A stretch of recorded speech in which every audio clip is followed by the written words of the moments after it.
the people who think life is all cut and dried and are perfectly happy to have Carl Sagan and George Bush explain all of reality have never left the broad, swift stream of mundane thinking. But, you know, off in the byways and tributaries, there's a wonderful alchemical saying, which I generally mangle, but I think it goes something like this: the tallest mountains, the oldest books, the widest deserts, there you will find the stone.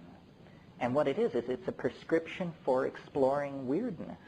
That's all. It's not going to be on MTV. It's not going to be in, God forbid, Esquire. It's going to come from, you know, doing your homework, visiting strange people in strange lands, and checking it out. What I can't give you, to return to your question, is I can't give you a guarantee that it will be fun.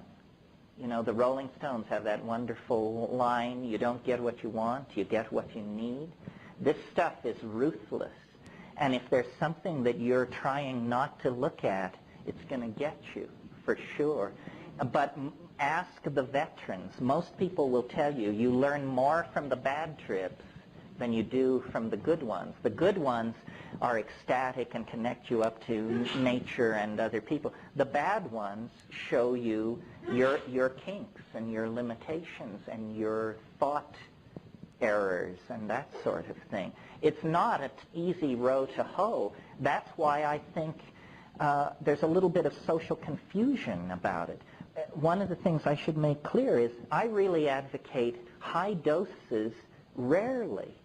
I think the worst thing you can do is get into a style of psychedelic diddling where, you know, you take half a gram every day. Well, all this is doing is giving you a tolerance to psilocybin. You're not having the psilocybin experience. You're having the tolerance to psilocybin experience. Really, the way to do these things is to do them rarely, so that your whole system can reassert itself and come to equilibrium, and then just slam it. And this is amazing.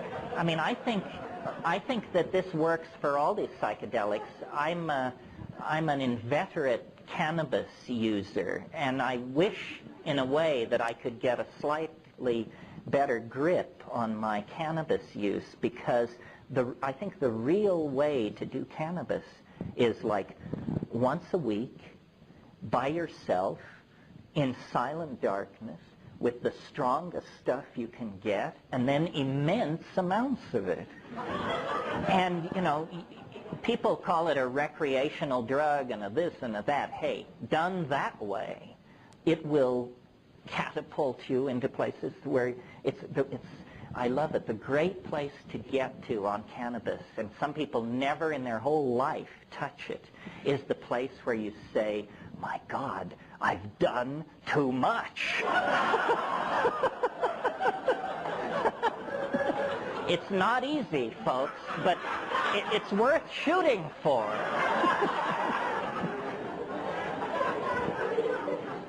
Basically, what you should do is, you know, do some homework, read some books, talk to your friends, and then hang on, Hannah. It's like, you know, it's very much like riding an enormous roller coaster. You know, once that baby rolls out of the station, do not stand up. Do not try to climb out of your car. Shut up and hang on with the faith that most people have lived through this. Somebody else.